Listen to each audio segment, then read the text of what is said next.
tutti e benvenuti in questa nuova video ricetta. Oggi prepareremo una ricetta al forno, una ricetta facile, una ricetta semplice.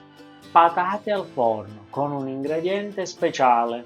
Adesso, se siete stati attenti, settimana scorsa, qualche giorno fa, abbiamo preparato il seitan e ho spiegato come fare il seitan in casa in maniera molto facile. Quindi se vi siete persi quel video andate a vederlo, qui ve lo lascio giù in descrizione. E oggi utilizzeremo quell'ingrediente per accompagnare delle croccanti, saporite, speziate patate al forno. La protagonista principale di questa ricetta è lei, Sua Maestà la patata dell'asilo. È un alimento caratteristico che nasce solo qui in Calabria, sugli altopiani al di sopra dei 1000 metri, e grazie alla struttura e alla conformazione dei monti della Sile e alle temperature e all'aria pura prende vita questo straordinario ingrediente che utilizzeremo oggi in questa ricetta. Quindi, prima cosa di tutto, lascia un like al video, anche se non ti è piaciuto. E secondo, iscriviti al canale se non lo hai già fatto. Adesso, senza perderci in ulteriori chiacchiere, passiamo direttamente alla preparazione di questa ricetta. Come prima cosa, peliamo le patate e le andiamo a lavare sotto l'acqua. Eccola, adesso la tagliamo.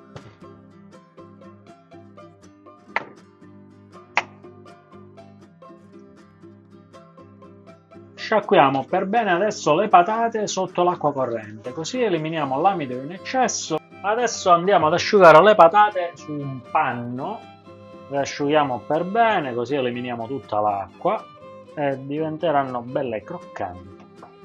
Le trasferiamo all'interno del contenitore che abbiamo utilizzato prima e adesso iniziamo con il condimento. Ora qua ci mettiamo del pepe nero, paprika, abbondiamo con la paprika, tanto questo è dolce, dato che siamo dei buoni calabresi. Qua ci mettiamo il peperoncino piccante e anche qui non facciamo i tirchi. Qualche fogliolina di menta per un tocco di freschezza e infine qua ci mettiamo un po' di curcuma.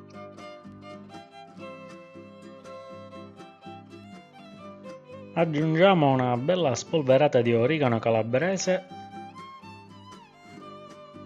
e abbondante olio d'oliva. Copriamo il fantastico contenitore e si shakerà!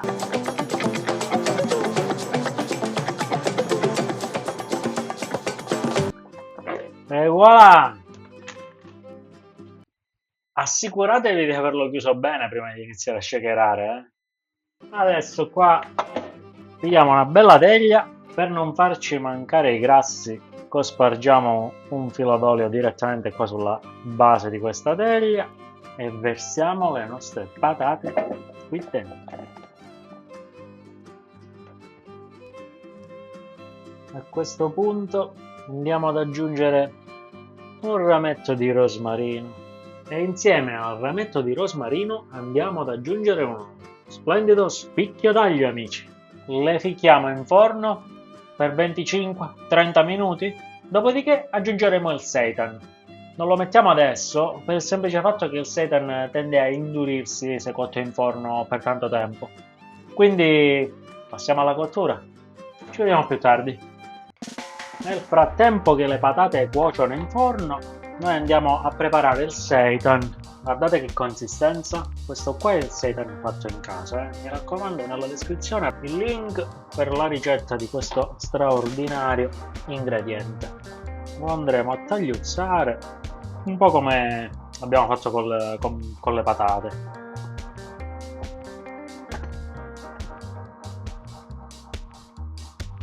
Lo mettiamo all'interno del suo contenitore.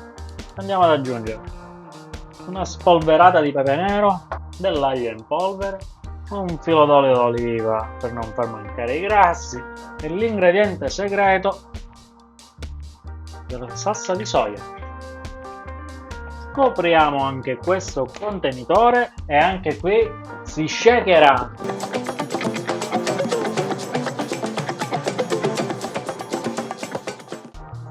Ecco qua le patate a mezza cottura e andiamo a cospargerci sopra il nostro seitan aromatizzato. E adesso le rimettiamo in forno per altri 10 minuti. Guardate che spettacolo!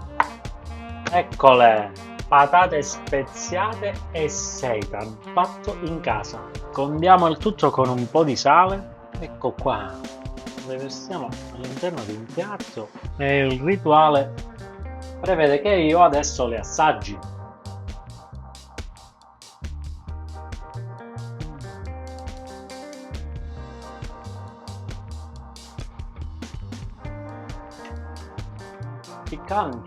Piccanti al punto giusto, eh. Il seitan è morbidissimo. Queste patate dureranno poco. Sì, dureranno molto poco. Le potete consumare tranquillamente senza nessun problema accompagnate con una salsa a base di avocado, anche un hummus di ceci, oppure della semplice maionese vegana, insomma, come le preferite. Io per il momento me le pappo, voi lasciate un like al video e iscrivetevi al canale. Ci vediamo alla prossima videoricetta. Della Sila. Aspetta.